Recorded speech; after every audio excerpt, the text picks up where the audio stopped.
Hello, darlings. Welcome to Undivided. Happy Monday to you. Thank you for being here. Thank you for your continuing commitment to give common sense a comeback. Undivided is presented by our founding sponsor, 1530 Mortgage. Visit them at 1530mortgage.com. And you can become an Undivided subscriber, help to support this mission at patreon.com/undivided, or by becoming a contributor on my locals community, brandikruse.locals.com. A bunch of things to get to today. We're going to hear what your definition of a journalist is. Of course, we've been following that saga with independent journalist Jonathan Cho being told he is not a journalist. He can't come into press events. And so I asked you, who should be considered a journalist when it comes to who has access in that manner to elected officials? Also, would it surprise you to learn that Politico has a federal cannabis policy reporter? Well, they do. Her name is Natalie Fertig, and she's going to join us here on Undivided to talk about President Biden's latest move to issue mass pardons to those who've been convicted federally of simple marijuana possession, and also what might be coming down the pipeline next when it comes to weed, marijuana, the devil's lettuce, chest confetti. Those are all the nicknames I know. We're also going to hear from the Washington Fraternal Order of Police. You might recall on the subscriber-only episode last week, we did an in-depth interview with State Representative Jesse Johnson, a Democrat in Washington State, who was the architect behind a controversial new law that dramatically limits when police in Washington State can pursue a suspect. And it has led to, I was just seeing News Nation did a report on our new law here in Washington. And it said that criminals are calling 911 on the police for pursuing them, which actually has happened. So the Fraternal Order of Police has been brought up a lot because there are claims that they supported this policy, and they represent, about 3,400 law enforcement officers in the state of Washington. And so we're going to have an in-depth conversation about how they really feel about the pursued bill and where the state can go from here on this horrible public safety trajectory that we're on. I thought we'd start with just a few stories. One of them, I don't know if I'd characterize it as fun, but I have two things I want to rant about today. Will you give me you indulge my ranting for a bit? I was reading.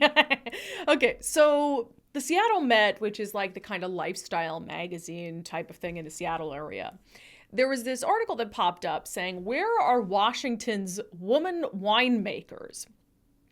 Our state makes more wine than any other except California, but female producers remain relatively scarce. And it goes on to talk about, women in wine and how there's a stereotype that women make delicate wines while men put forth the swaggering trophy cabs. That is a line in this article. And then it talks about how in Washington State, we have, 2 women in the U.S. Senate. We lead the way on paid family leave and reproductive rights. But we, when it comes to female winemakers, quote, especially ones in the power seat, our numbers lag behind those of Oregon, California, and Idaho. This article was so dumb to me because I get confused, On one hand, it's like forced upon us that we have to believe that gender is like a social construct and that the definition of woman is fluid. But then on the other hand, the media also wants us to obsess over gender in this way.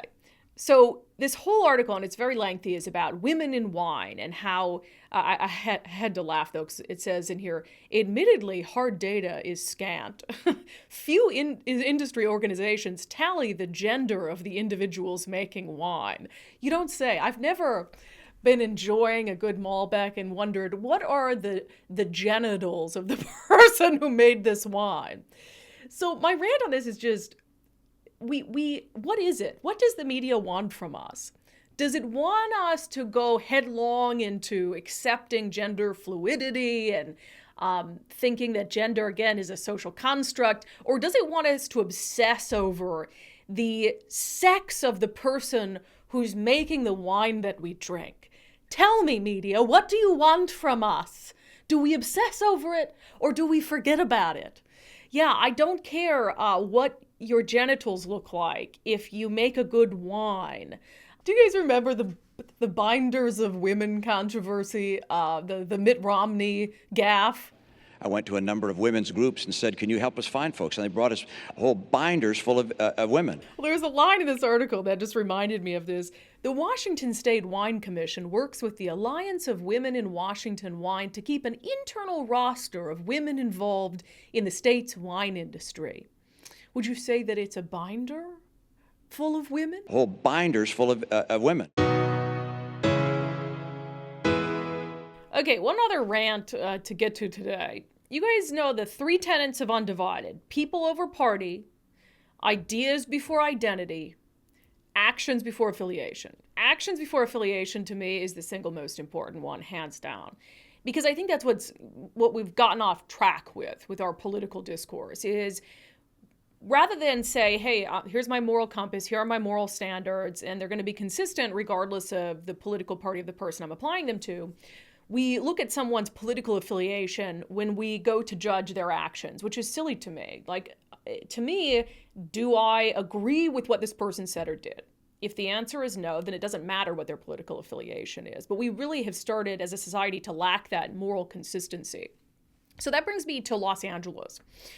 Now, the city council president in Los Angeles, it is a woman by the name of Nury Martinez, LA City Council President Nury Martinez. She has found herself in a little bit of a firestorm because she was recorded, I think surreptitiously is what it sounds like, using some very unfortunate, racist language about her colleague's black son. So her colleague is white, Mike Bonin. He was not there when this discussion was happening and being recorded. And he has a son who's black, according to the Los Angeles Times. So Nury Martinez, who's Latina, was with other Hispanic members of the city council. They were having a conversation that was being recorded. Here's a little bit about what she said, not only about Bonin, but about Bonin's son. It's like the oddest thing. It's like black and brown on this float. And then there's this white guy with this little black kid who's misbehaved. Este niño has they're not doing, the kid is bouncing off the effing walls on the float, practically tipping it over. There's nothing you can do to control him. Talks about his son in Spanish, but it translates to like a monkey. So here's the deal about Nury Martinez. So Nury Martinez was a huge supporter of BLM. There's tweets being shared that she sent out, on Juneteenth, talking about the continued challenges for communities of color. This is one she sent out. On this Juneteenth, the world has been awoken to the fact that Black Americans still face racism, discrimination, and social injustices. We need to continue to listen, learn, and act to end racism, including institutionalized racism in government systems and laws. This is the same person who said this when she thought no one was recording it. So you'll start seeing them line up. So here we have this woke city council president, Nury Martinez, who wants everyone to believe that she is fighting racism and cares about the Black people in her community. And then she's, saying these things behind closed doors. So that speaks for itself. But, I couldn't help but notice that the condemnation of Nury Martinez was universal. I mean, I saw progressives and Democrats, and this is one of their own, condemning her and calling for her to resign unequivocally. I saw a couple things here and there on Twitter of people saying, well, I say my kids act like monkeys. And it's like, okay, you can say that about your children. But when someone else is saying it about someone else's Black child, it takes on a different connotation. So I was happy to see that there seemed to be an effort to put actions before affiliation, to say, I don't care if this woman is a progressive. I don't care if she posts things on Juneteenth, if she says hashtag BLM, if she changed her profile picture to be all black after the murder of George Floyd. I don't care, because what she said behind closed doors is inexcusable and she needs to resign. And so I saw a lot of moral consistency from the left when it came to the comments made by Nuri Martinez. And that got me thinking last week about something that former President Donald Trump said that had me just really disappointed at the reaction to it. So you may recall that former President Donald Trump he's, not on Twitter, he's on Truth Social, but he, whatever he posts on Truth Social ends up, winds up on Twitter anyway. So he was taking aim at Senate Minority Leader Mitch McConnell and basically saying that Mitch was doing too much to support Democratic policies or whatever. And he, on Truth Social, unleashed this just tirade against Mitch McConnell. He said, is McConnell approving all of these trillions of dollars worth of Democrat-sponsored bills without even the slightest bit of negotiation because he hates Donald J. Trump and he knows I am strongly opposed to them? Or is he doing it because he believes in the fake and highly destructive Green New Deal and is willing to take the country down with him? In any event, either reason is unacceptable. He has a death wish, must immediately seek help and advice from his China-loving wife, Coco Chow. Okay. By any standard, and I am not one to be easily offended. I don't rush to use the word racist or to deem things racist. That's racist. His China-loving wife, Coco Chow. I mean, not to mention that he said that the Senate Minority Leader has a death wish. And I remember being deeply disappointed when this happened. I think it was September 30th. The number of Republicans who defended Donald Trump by going after Mitch McConnell, who defended the words of Donald Trump. And there were some, like Liz Cheney, who came out and said, look, that's racist, and condemned it. But it doesn't surprise me that Liz Cheney has a backbone. And so I look at how many Republicans defended Donald Trump when he says Mitch McConnell has a death wish and he needs to seek advice from his China-loving wife, Coco Chow. And then I compare that to the universal condemnation of the LA City Council President, Nuri Martinez, for her racist comments. And I'm really disappointed by a big swath of the right for lacking moral consistency on this. To me, if you can't keep your own house in order, if you have such a low standard for your own party, then you have no right to have high expectations for the other party. And that's why I always come back to actions before affiliation. You have to set your moral compass, stay the course, and be consistent, because or else you totally lose the ability to call out the other side. And there's been examples of the left's moral hypocrisy, ignoring or even encouraging violence all throughout 2020 and then exploding on January 6th. I mean, both January 6th and the riots in 2020 were bad, but so many people looked at them through the lens of politics and politics alone. It was incredibly disappointing. But, when it comes to I'm using these two instances as an example, I think that there is much more of this steadfast loyalty to Donald Trump, regardless of what he says, in a way that you would never accept if the left was doing it. If the left had rallied behind this LA City Councilwoman and said, oh no, she does great work for black and brown people in LA and she's being taken out of context. But that's not what they did. They're condemning her and they're holding her to a high standard. And I really wish that more people, even if they like Donald Trump's politics, would, from a moral standpoint, hold him to the same high standard that they expect from other elected leaders. The following segment is brought to you in partnership with Future 42. Turn your frustration into action by signing up at future42.org. Last week on the subscriber-only episode of Undivided, we talked at length with Washington State Representative Jesse Johnson, a Democrat, and he was the chief architect of a lot of the police reform proposals that were pushed through in the 2021 legislative session, including one that's getting national attention. And it's a law that basically makes it impossible for police to pursue suspects. It sets a very, very high bar, and it's led to record numbers of people just driving away from traffic stops. And in my opinion, has led to an overall degradation of law and order in our communities. And so we had Representative Johnson on, who's not seeking re-election, so he's not going to be a lawmaker for very much longer, but we had him on to talk about it. Here's a little clip of that. Your community that you represent in Federal Way experienced record homicide rates in 2021 while you guys were focused on police reform. Were you focused on the wrong thing? Should you have been doing more, even if it was at the same time, to deal with the serious rise in violent crime in your own community? Yeah, I mean, I've been a part of this conversation in my community since 2016, where we had 4 young people murdered and we all came to City Hall. This was prior to when I even ran for office, City Council.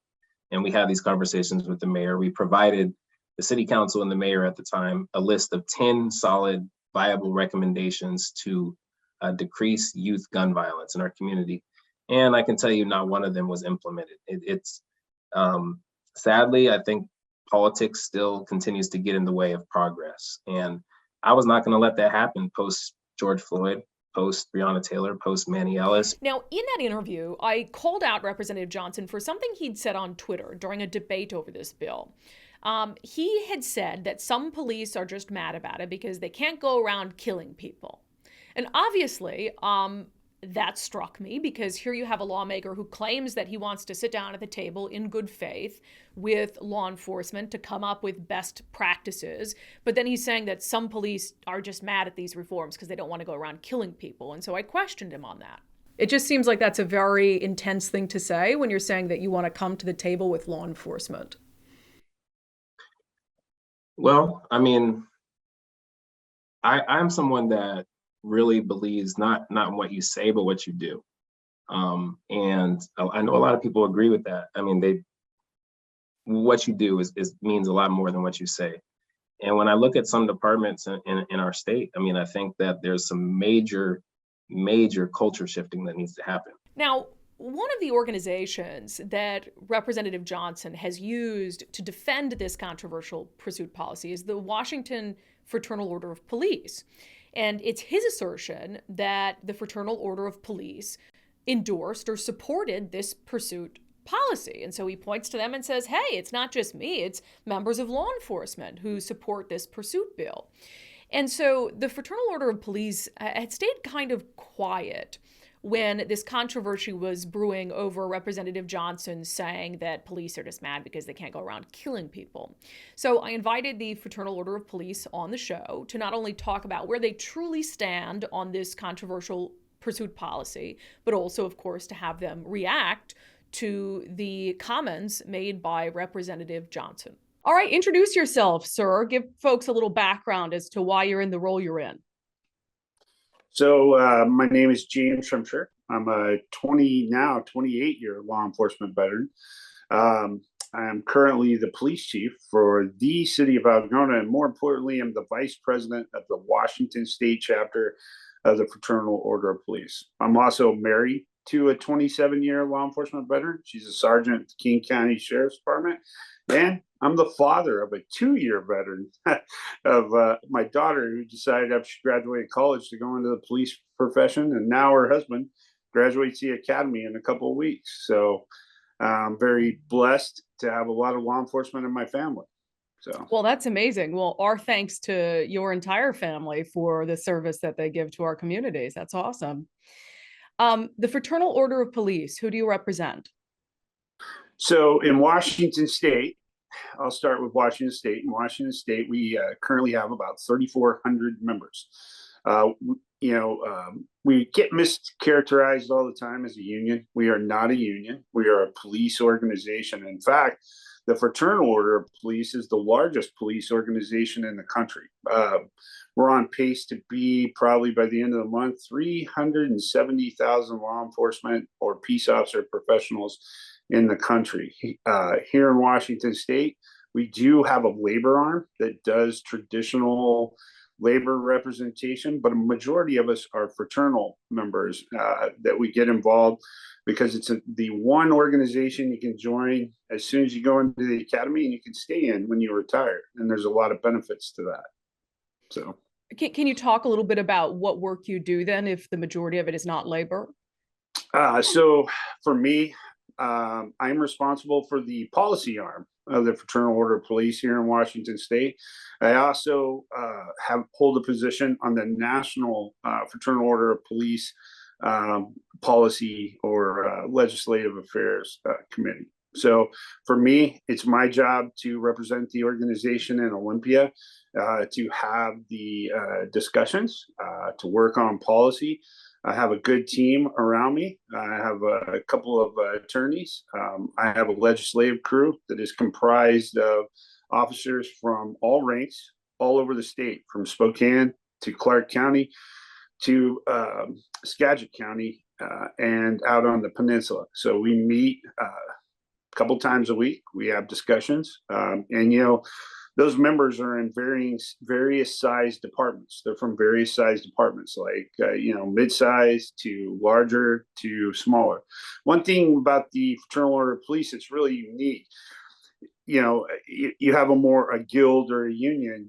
Everybody has to belong because that's where you belong. Here, people join the Fraternal Order of Police. It's their decision, and so we don't make people join because their guild is in the organization. It's an individual decision, so makes it a little bit unique. So as you set out looking at policy priorities in Olympia, are you going there on behalf of the members of Washington's Fraternal Order of Police, or to represent their interests? Are you going there to represent what you think is best for the community? Tell me about kind of the spirit that you go to Olympia with. So for me, I believe that we need to have conversations. We need to, in order to work on policy, we need to be in the middle. We need to be able to have the difficult conversations. We need to be able to disagree, but although we may be able to disagree, we still focus on the things that we do agree on and try to move forward together. I think one of the mandates that I've been given by our membership is to be that representative that's in the middle, that voice. One of the couple guiding principles that we have in Olympia, right, is profession above partisanship, policy above politics. I think oftentimes, and this is an election year, and it's clear that, public safety is an election topic, right? So we unfortunately get dragged into politics. It's unavoidable. We understand it. But at the same time, I think this country as a whole, for that reason, is really longing for that place where we're in the middle working on solutions together. I know that I am. I know the people that I speak to in my community that I protect and represent and am a part of say that. And I know that our members say that as well. It does no good to go to a corner and throw bombs at each other. And so we try very hard to stay in the middle and try to work on good policy. It's like a commercial for unDivided, James. I appreciate that. Exactly. I listen to you. I totally appreciate it. So when it comes to 2021, let's go back to that time a little bit. Obviously, when the session started, we knew that police reform was going to be a key issue for the Democratic majority. We were just coming off of 2020, which was a pretty exceptional year in this country for a number of reasons. So when you went into that session from a policy perspective, I guess did you have any fears or concerns about the types of things that would be floated? So I did have a lot of concerns, and not just me. I think our whole organization. And what I would say that session began immediately after the George Floyd incident.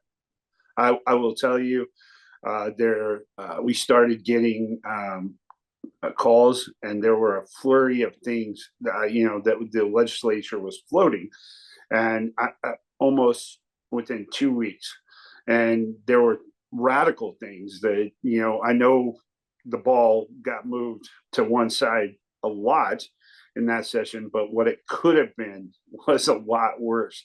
You just take a look at the bills that passed, where they originally started and where they ended up. There was actually some movement. One example of that would be the canines. But back to what I was saying, we started in July having conversations with legislators, having conversation with stakeholders. I mean, it was apparent there was going to be a lot of police accountability or reform legislation. About mid-September, it started shaping up to what was going to, what eventually was the slate of reforms that came forward, which allowed us to focus and work on some of those, and try to dial some of those back in respect and bring some of those aspects back to the middle. So, but I'll be honest with you, I have a lot of gray hair on the left and right, and it started during that session. So, and you are correct in the fact that, and we'll get to what did pass, but there are some things that, at least from my perspective, I was happy to see be left behind. You mentioned the canine bill, which would have made, police canines virtually useless, in my opinion. And I know that there was some bipartisan effort to roll that back, and it was something I highlighted at the time, and I was happy to see that be rolled back. But you mentioned things that were kind of extreme that didn't make it through. There are things that made it through that a lot of people in your profession still find to be extreme, and the pursuit bill would be chief among them. To clear the air on this, where does the Fraternal Order of Police stand today on the pursuit law? Sure. We haven't moved that much from where we were when it started, but I'll be glad to, when that portion of the bill was discussed, and I think if you go back and listen, and I'm sure you'll play it, Rep. Johnson said there were some heated discussions between the FOP and him. That was one of the topics that we said, hey, this is probably going to blow up, and we're probably going to have to go back and tweak it.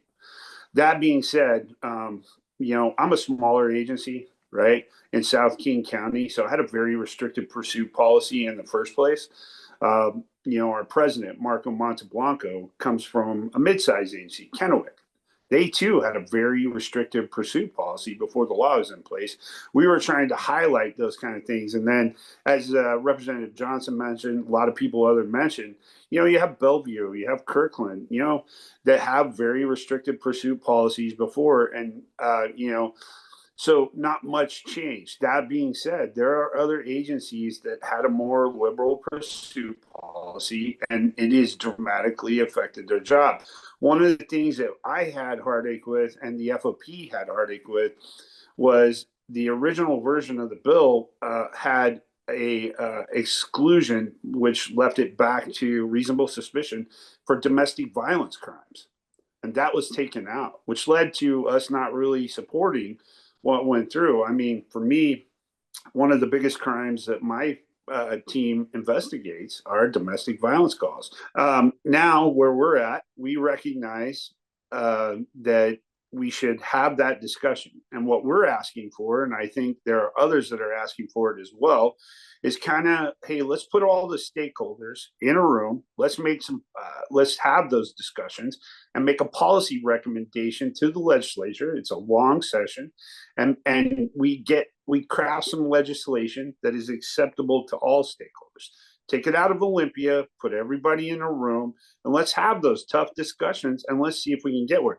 Which, by the way, is where Canine ended up. And I will tell you, you talk to anybody on any side of that issue, everybody is satisfied with how the Canine policy was crafted and how it came out, and it's still in place today. I mean, we keep close checks on those. We're asking to do the same thing with pursuits. Chief, a few things there.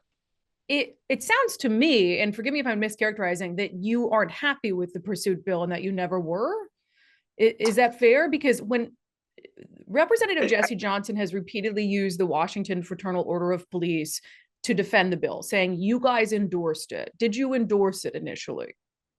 So I wouldn't say unhappy. I would say we're not satisfied. What I would say is the pursuit was just one section of 1054, and there are things like the canine that we got taken care of. There are other things that caused us to say, look, we're not happy with all this legislation, but because you had that conversation with us, we were at the table and we were able to dial some of those backs. We're going to go ahead and support some of these measures with the caveat. We were very clear, and you can go back and check our testimony. Hey, we may have to come back and tweak these.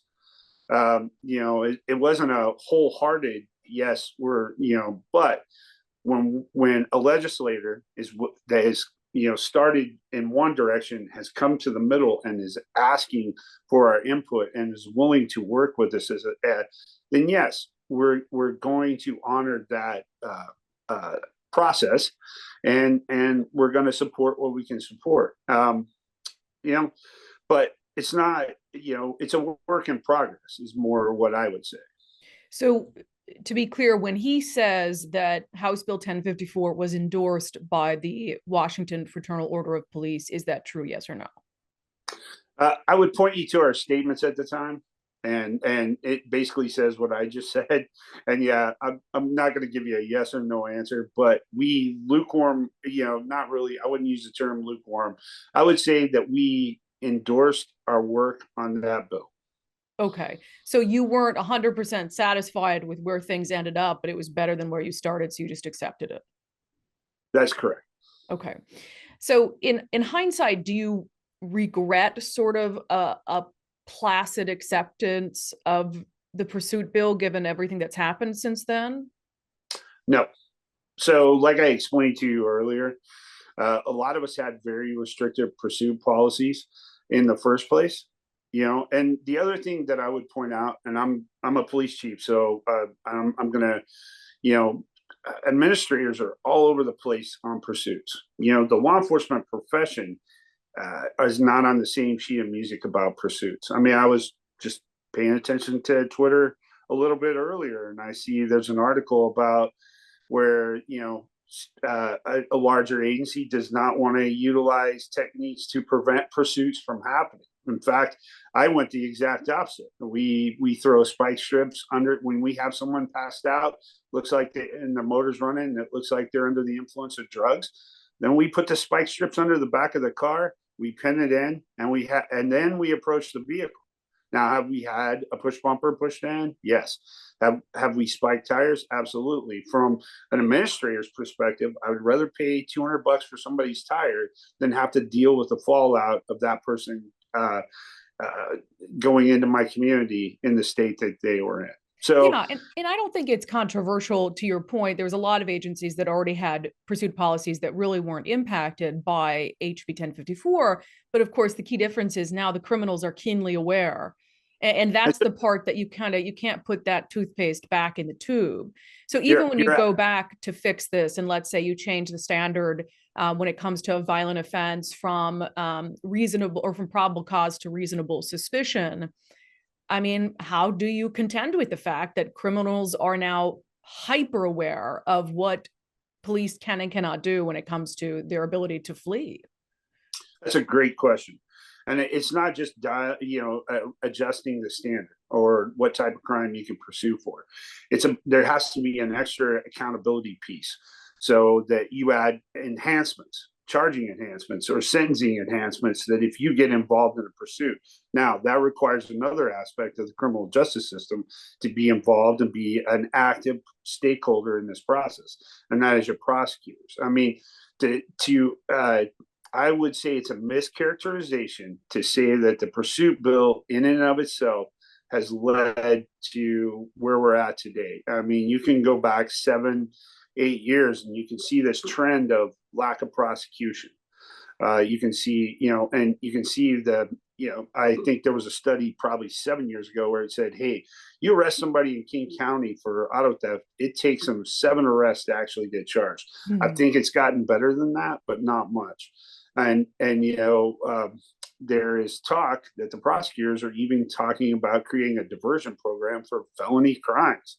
And so and the prosecutors have never really been pinged during this whole process about weighing in, about having to be an active participant in the system so that we can have a well-rounded approach. Just giving officers the ability to chase, all that's for naught if it's not prosecuted, right? Or charges. So for us, it's not just one thing. We have to take a broader approach to the pursuit issue. Yeah, and I think people agree, and most reasonable people understand that there's a lot of contributing factors to the public safety crisis that we find ourselves in. But I think the pursuit bill was just this example of this degradation of the respect for law and order, where you could have someone calling 911 to report the police, and that they were pursuing them. And so it's just been this glaring example of, at least in my opinion, a bill that was very poorly thought out. And no offense, I know that you worked on it, but when I hear that you have people who aren't happy with it, or you had warned Representative Johnson that it might kind of blow up and we'll have to come back to the table. I guess as a citizen, I'm just screaming, well, you should have stayed at the table. You shouldn't have left the table until you had something that you were happy with. Well, I would say we were at the table all the way up to the end of that session. I would say other groups left the table, and I like to stay focused on the FOP message, but I would say that right up until the end of that session, we were having late night conversations. And even last session, when there were 2 versions of a pursuit fix, right? One by a Republican in the House, and the other by a Democrat in the Senate, right? We actually preferred the House version, and it had bipartisan support coming out of the Public Safety Committee. So, it was good. So. Let me end with this, and I'm sure you were anticipating this question. Representative Johnson got into kind of a heated exchange with one of my friends, Jason Rants, who's a conservative radio host, and he basically said that some police are just mad about this bill because they can't go around killing people. And your organization was faulted for not speaking out against that comment more forcefully. For the record, are some police mad about this bill because they can't go around killing people? Well, I don't know of any. Okay, and here's where we're at, and I'll make it abundantly clear. What he said was not appropriate, and we addressed that as soon as it came to our attention. We addressed that with him directly. I would think if I had an issue with you and you had an issue with me, the first phone call should be to Brandi or James. And what did he say? So he acknowledged that it was a heated exchange, and so it's up to the good representative to defend his comments. And for us, we think it was a terrible comment. It does not represent our profession. And for me personally, who's had a very good relationship with Representative Johnson, and he has picked up the phone, and he and I have had conversations at 11:30 at night, and we've talked at 5:30 in the morning. I will tell you, it's not characteristic of the conversations that he and I have had. And I just think it was a heated exchange. And we took the original position when it came to our attention that and we asked ourselves this question: do we want to stay focused on policy, or do we want to get involved in a Twitter dispute? My job is to focus on the policy and to mend those bridges. And what I would say is, I've been in this profession a very long time, and it is a profession. Some people in my profession call it an industry, and I totally disagree with them. It's a profession. And I've seen good times, I've seen bad times, but what I will tell you is we cannot get anywhere if we don't talk to our community and we don't talk to people that we don't necessarily agree with and try to find some common ground. And so that's where we're at. I hope that answers your question, but you know, I wish he had not said. I really do.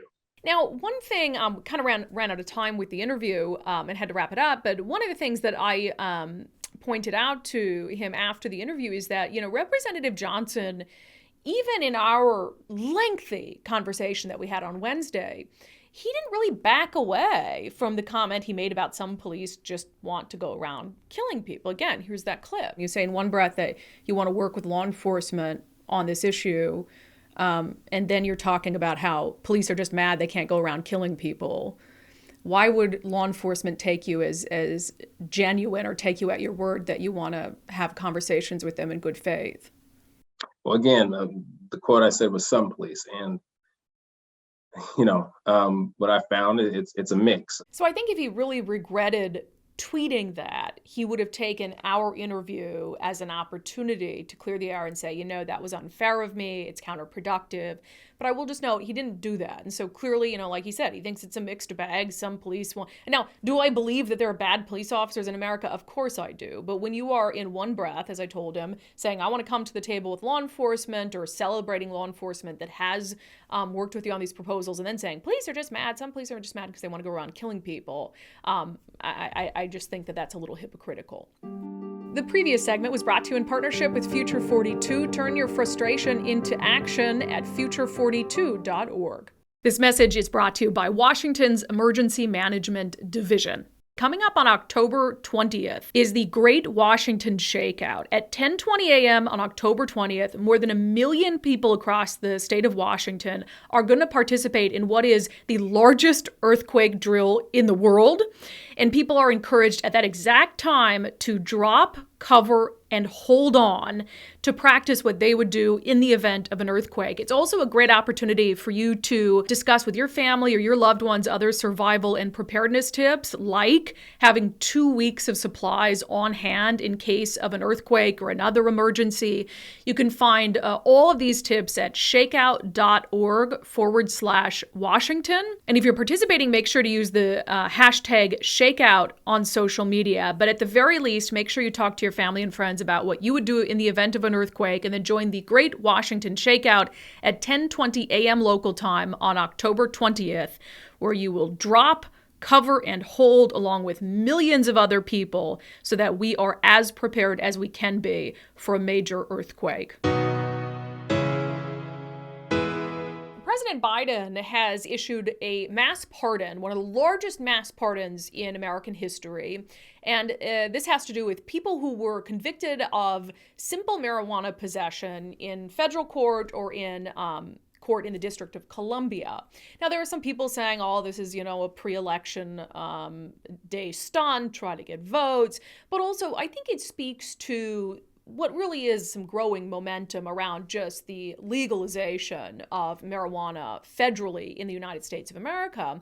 And there's this woman I follow on social media who I'd never spoken to before, but she is the federal cannabis policy reporter for Politico. Her name is Natalie Fertig. And so I reached out to her and said, I can't think of anyone better to bring on the show to talk about this than you, because that is an awesome job title, the Federal Cannabis Policy Reporter for Politico. So she and I talked about the implications of this mass pardon and what might be coming next for weed in this country. Natalie, welcome to Undivided with the person with the coolest job title in journalism. I love it. How'd you land that gig, that assignment? Oh, well, thanks for having me. So I was covering cannabis actually as one of many policy issues at an earlier job, and Politico needed someone to focus just on cannabis policy and hired me on to do it. And it's been a wild ride, definitely, for the past few years. And when did you start in this assignment? At Politico, just over 3 years ago. 3 years ago. So in all the stories you've covered on cannabis, where does the mass pardon that the president just put down sort of rate? The mass pardon, there's two parts about the president's recent announcement. The mass pardon is a big deal because it's a big step by a federal entity, by the executive branch. But I would actually say that the review process that the president just started with HHS and the DOJ to maybe potentially reschedule cannabis is actually the bigger part of the announcement that came out this week. Most people who are in prison for possession of marijuana are not in federal prison. They're in state prisons and local jails. So there's only, I think the White House said 6,500 people that this will affect. Most, if not all of those people, are not currently in prison. The United States federal government has deprioritized arresting people for marijuana possession in recent years, especially since states have begun to legalize it. But the president asked governors to follow his footsteps. So it's a big sort of philosophical step to do those pardons. And then the review process could potentially end in complete descheduling of marijuana in the next couple of years. And I was kind of curious what the fallout from that would be, because you don't really go to prison for simple marijuana possession. I mean, that's traditionally not something that you're going to like do hard time for at the federal level or the state level. So if you had the rescheduling that happened, because right now it's a Scheduled 1 controlled substance, how do you think that would impact people who are, say, in state prison or even federal prison for trafficking marijuana? Yeah, so I will say that the line between simple possession and trafficking is very different in every state. So there's certain amounts that you might be able to possess. Washington State, for example, has marijuana that's legal up to a couple ounces. Above that, it does technically become illegal. But then, you know, if you had, say, a pound, is that trafficking? Is that not trafficking? Is that I grew it in my yard and I grew more than the government told me to? So there's sort of this gray area before you get up into the hundreds of pounds, which I think is what we all think of when we think of cartels and trafficking. And so in states like Mississippi, there are still a lot of people in state prison for marijuana possession. It's not a joint, but it's maybe not that hundreds of pounds of cartels. So you've got a gray area in there, and all of those people would be affected. Mississippi has the right to decide whether those people are pardoned if they were to legalize recreational marijuana in their state, that those people could have that on their record forever. That's a Mississippi decision, right? So what the impact would be of descheduling, federal descheduling, would be moving forward. So people may, you know, the biggest impacts really would be for state markets. Washington State, again, I keep mentioning it because that's where I'm from, has a legal market, but they cannot take any of the cannabis in that market and sell it in another legal state like Oregon or in California. So it would open up the borders of states where cannabis is legal and where cannabis is illegal. It would also make the possession of marijuana legal in all states. You couldn't necessarily buy it. There's still dry counties where you can't buy alcohol, in places like Minnesota and Mississippi still. So that could stay for decades, honestly. But you would no longer be arrested for having a joint, even in a state that had not legalized the sale of marijuana. As you've covered this issue, what are some of the arguments against rescheduling it? Because right now it's like with heroin and bath salts and things that I guess don't even put in the same universe as weed. So what do you hear from some lawmakers or policymakers about why they don't want it rescheduled? I think we see a really big generational difference when you look at lawmakers' perceptions of marijuana, especially people who grew up during the Reagan era of just saying no to drugs. I think millennials, especially, are the first generation that really have a different perception of drugs than, say, boomers. And you still have a lot of lawmakers who are from the older generation. When you get younger lawmakers, you've got them on both sides of the aisle who are for decriminalizing marijuana at the federal level. I mean, you've got Republicans like Nancy Mace and Matt Gaetz who are pro-legalization. You've got older Democrats who shy away from it and don't want to talk about it and are not supportive of it. So there's a more generational difference. And I think that that's still playing a really big role in why Congress has not moved on this. As far as the arguments against rescheduling, it's mostly due to barriers to research. The president's announcement this week specifically said that HHS and the DOJ are supposed to look at all currently available research, which means that the process will probably go faster, because the government could just research and research and research until like our eyes run, right? to figure out, what really the wide impacts of people using marijuana are. We're still doing this with the impacts of tobacco, the impacts of alcohol. It seems like every week there's a new study saying you should drink a glass of wine, you shouldn't drink a glass of wine. We could do that till the cows come home for marijuana as well. But the president said use the available research that has been done, has been approved by the FDA, and they're going to go in and they're going to look at that research. It's probably going to take a year or two at the fastest to look at this research and say, it should be, there's 5 schedules, it should be here, or it should not be a scheduled drug at all. It's really unclear what that process will come to in the end. It's supposed to be a scientific process, but if science were reigning, alcohol would probably be a scheduled drug because you can abuse alcohol. Caffeine might be a scheduled drug, to be completely clear, because people have dependencies on caffeine. So ultimately, it will be a political decision. Yeah, and I mean, I'm not of the belief that marijuana has can have no consequences on someone's life. I mean, I had some pretty lazy college roommates that I don't know if I would want them doing anything when they were high. But does it seem like it's just sort of a matter of time? Because correct me if my numbers are wrong, but I think there's 19 states where recreational use is legal. Is that correct? And then there's some more that have decriminalized.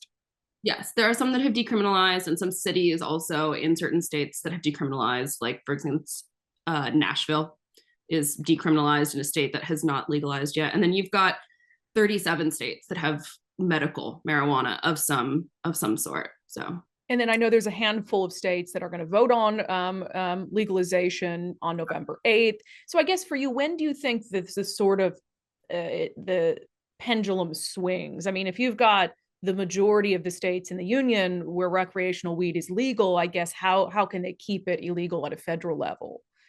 Yeah, I mean, frankly, after this election, we could have 24 of 50 states that have legal recreational marijuana.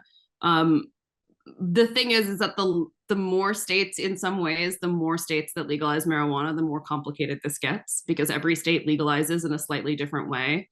And because there is no interstate commerce right now, every state has to build a cannabis industry from the ground up. So you're encouraging and enticing people to put money into cannabis farms and cannabis grows in places that cannabis does not grow as naturally as it does in maybe Southern Oregon or Northern California. And when the boundaries suddenly lift, you're going to have people going out of business. So the more states that have a stake in this, the more that they're going to be very specific about how federal legalization happens. And we know that the more specific Congress has to be, the more interests that are involved, the slower and the harder it is to get anything done in Congress. So it's going to be. You mentioned some of the bipartisan support for federal legalization. There's been some bipartisan efforts out of Washington State. We've had some challenges with public safety as it relates to pot shops being the victims of brutal and in some cases deadly robberies because they've got all this cash and they can't participate in the banking system in the same way a traditional business can.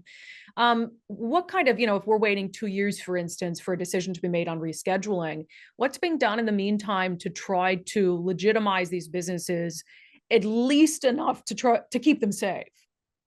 Right. Well, there's actually a bill in the Senate right now. It's passed the House, I believe, 7 times at this point, which is a bit insane. But the Senate is genuinely considering a bill called the Safe Banking Act that would make it more possible for banks to serve businesses in the cannabis industry. The big worry on the bank's end is money laundering. And so a lot of them don't want to offer checking accounts or small business loans to cannabis businesses because they don't want to have to be the ones policing those businesses. So this bill would kind of free them of that worry. It's not going to be like the perfect solution. We're probably not going to see like JP Morgan Chase start to bank cannabis businesses, but a lot of smaller banks, credit unions would have more ability to do to offer banking services to the cannabis industry. And that bill might pass during the lame duck session this year. Democrats are going to want to get it over the finish line, especially if they lose one or both chambers of Congress in the November election, which it definitely seems like Republicans are more likely to take the House than Democrats are to keep it at this point. And that means they're going to want to get something done, because while there is Republican support for this bill, there is not a lot of Republican leadership support for this bill. So Republican leaders would not be likely to take it up in either chamber if they won control of either chamber. So we might see that happen. We might see it move like as part of another bill. They might add some other smaller things to the bill to help the cannabis industry, make it more legitimate, ensure also that business owners of color that are already facing their own issues within the banking industry, systemic issues of racism in the banking industry, will not then meet those when banks offer services to the cannabis industry. So that might be part of that bill. And that would be a small help, but it's not gonna solve everything that, say, decriminalization would. Can you elaborate on that? With it, like, do you mean that like BIPOC business owners aren't getting loans from banks, or?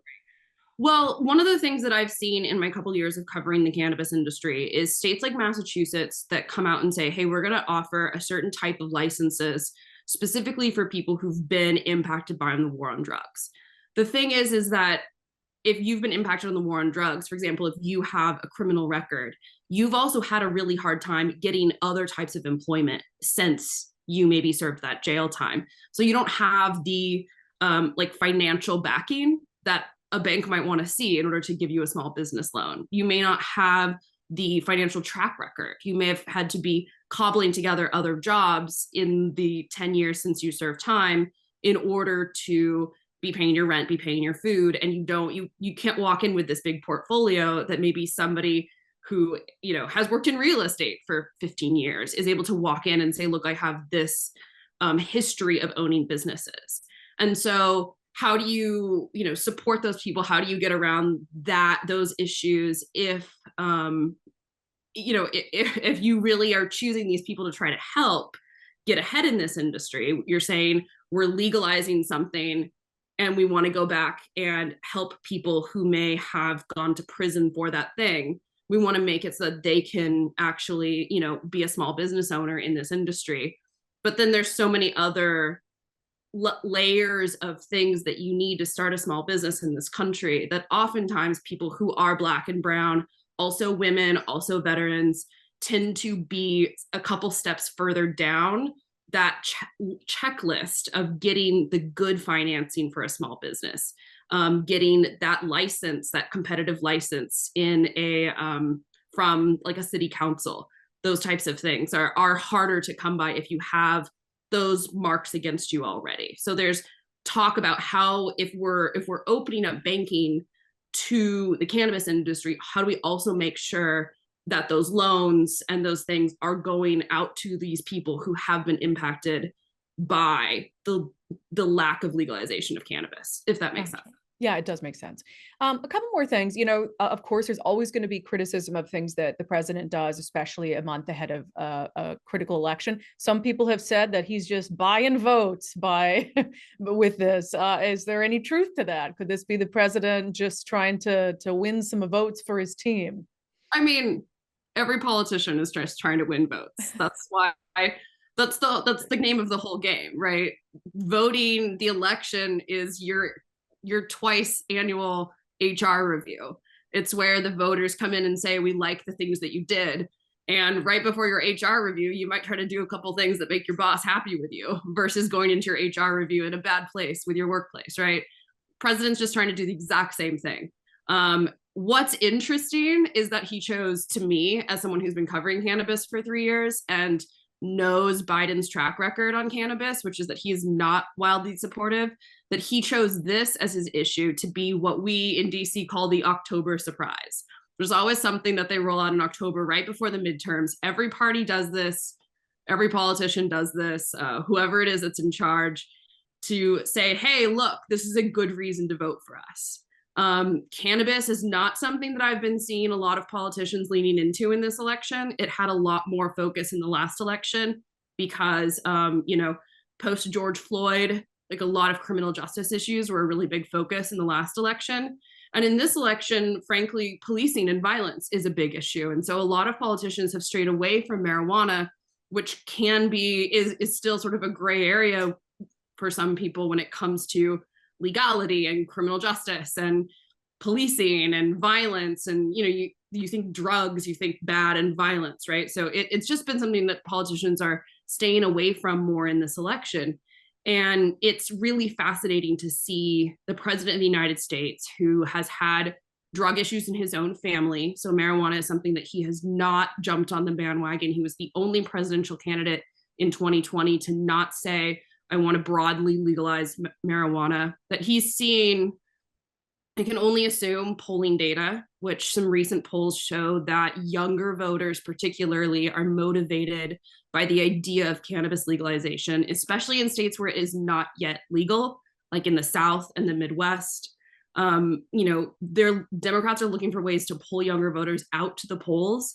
And the president would not do this if he thought that it would hurt Democrats. So I think it just says some really interesting things about what politicians are seeing with cannabis policy in the United States and what they're saying, essentially what the voters want and what they're seeing from their polling and their data that voters are saying they want.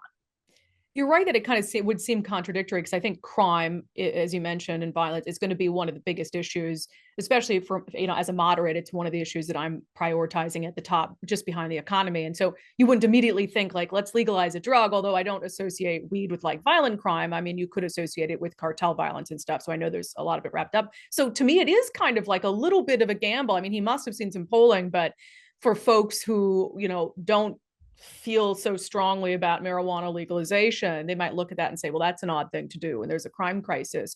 One more question for you, Natalie. I do worry about, and I don't know the answer to this, but kind of how federal legalization would impact drug cartel and the smuggling of narcotics into our country.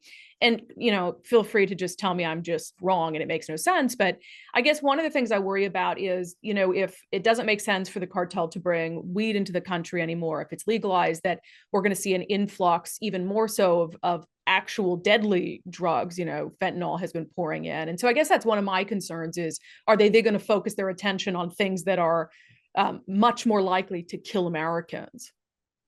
Well, I would say that they already are.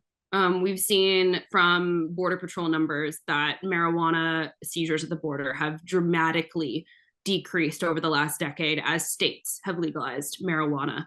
And we also know that cartels are growing marijuana in the United States and then shipping it to other parts of the United States. As marijuana becomes more available, the price does go down, and you save a lot of transportation costs to grow something closer to the people you're selling it to. So I believe the numbers are, I'm rattling this off the top of my head, but $34 million or 34 million pounds of marijuana is expected to be sold illegally in the United States this year. I believe around 23 million of that is coming from Oregon and California. So, and then some of that's coming from New York to sell to New Yorkers and vice versa, but a lot of the marijuana that's sold illegally in the United States is being grown within the United States, not in Mexico anymore. It's just not really part of the game. But yes, cartels are going to find something else to bring into the country. Americans use drugs. It's just a fact of life. It has been for the last 100 years. You can go all the way back to opium. It's something that is going to be an issue, and legalizing marijuana, from all of the experts that I talk to, is not going to immediately stop the international drug trade. Because actually, in many ways, we're producing the majority of marijuana now that goes around the world. So yeah. I like the simplification of that. We use drugs. Americans use drugs, or they wouldn't be bringing it in. It's going to be an ongoing battle, right? I've talked to law enforcement. They're like, you get one drug under control and then there's a new one. It's a different conversation that is a very important conversation. Americans are being very much hurt by the drugs that are coming across the border, but I've never had a law enforcement expert tell me that legalizing one of them, or even getting rid of the use of one of them, is going to get rid of drug cartels. It's just going to find something else to bring across the border. Yeah. Well, Natalie Fertig with Politico, we appreciate your expertise on this issue. And you said you're from Washington, where? I'm from a small town called Hawkinson. It's in Clark County. It's like Oh, nestled in the foothills of the Cascades. gotcha. Cool. Okay. Well, I'm sure there's some folks who'll be watching this who are from there, and they'll send me an email explaining where it is, because I do know where Clark County is, but I don't know Yeah. where that is. So, Natalie, we appreciate it. Yeah. Thanks so much for having me. Okay, I want to end the show today with some of your thoughts on who counts as a journalist. As you know, we discussed on the show last week the fact that independent journalist Jonathan Cho, a friend of ours, has basically been barred from covering King County Executive Dow Constantine. Like, they're blocking him from coming to press events. Dow Constantine has walked away from the podium when Jonathan Cho has asked questions. And it's because they say Jonathan Cho is not a journalist. They say that he works for a think tank, and he does, the Discovery Institute, and that they don't have to allow him into press conferences, even though he's working for fixhomelessness.org, which is sort of a branch of Discovery Institute that's focused on putting out content related to homelessness. So by my measure, he's a journalist. But I wanted to ask you guys, what do you think should count as a journalist when it comes to who can get access to elected officials? Because I don't believe it can be a free-for-all, because I think that would be counterproductive to people working as members of the press who are trying to ask questions and get information out to readers or to viewers. You can't just allow any citizen with a cell phone to come in my opinion, but I wanted to hear from you guys. So a few of you, let's go on Patreon. Natalie says, politicians have no business deciding who is and who isn't a journalist. Anyone putting out news, whether it's a normal citizen with a cell phone or someone with a higher end camera, if they're putting out news, they're a journalist. And that's kind of my take on it too, Natalie, is, are they putting out content? Are they just showing up because somebody says with a cell phone who wants to yell and, put out a video of them yelling on social media? Or are they putting out content for people to consume? I think that's an important distinction. Art says, given that many of today's so-called journalists are basically biased talking heads having little, if any, true journalistic standards, I question the agenda of anyone, politician or not, who claims that being a journalist is a qualification for exclusive entrance to much of anything, particularly if it's an entrance to any project created or operated with taxpayer money. But at the same time, you have to, if you don't have journalists or people going in to these events, oftentimes you aren't going to know about them. So I do think that there has to be some exclusivity to who's allowed into these events. H says, you and Jonathan are true journalists. You both ask hard questions. Sometimes I don't like those answers, but I want the truth. E says, I agree closed space press conferences cannot be free-for-alls. Just in a time, space continuum, question, answer situation. And so again, reiterating, and I think we agree here, that there's only time for so many questions, so many answers, and so it can't be a free-for-all. With digital markets changing credentialing, in a legal sense, there isn't a set definition anymore, specifically for a closed space press conference. What it comes down to is, are you now or have you been paid specifically to get information out to the public for public interest, need-to-know purposes? If so, then you should be allowed in and credentialed. If it is happening openly in a public space, then credentialing should not and does not apply. And I do agree that there's a difference between, okay, are you coming into a private space? For instance, Jonathan Cho was turned away from a private-public partnership, but homeless kind of complex, versus is a politician standing on the steps of City Hall having a press conference. You sure as hell can't turn anyone away from that. Let's see. Let's get one from locals. Daniel writes, I would say a journalist is anyone who works to gain first-person knowledge of events and information provided by public officials, and then works to disseminate that first-person information. And I think that's a pretty good definition of what a journalist is. Regardless, I think Jonathan Cho is a journalist. And again, I would really like to see the executive's office change course.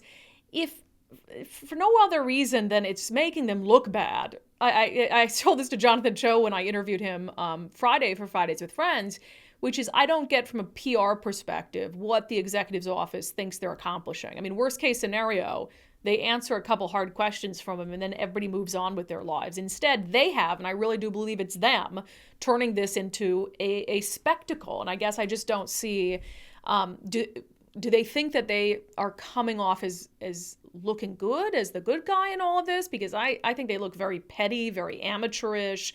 And I don't think it's a good look for Dow Constantine, who wants to run for governor in 2024. All right, that's it for this episode of Undivided. Thank you for being here. Thank you for continuing your commitment to giving common sense a comeback. One thing that's really exciting, a week from today, we're going to be doing our 100th episode of Undivided, which I just cannot believe. We've done 100 episodes so far, so I'm super excited about that.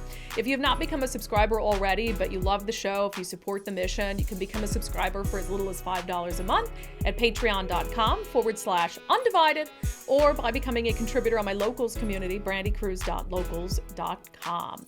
Undivided is presented by our founding sponsor, 1530 Mortgage. Visit them at 1530mortgage.com.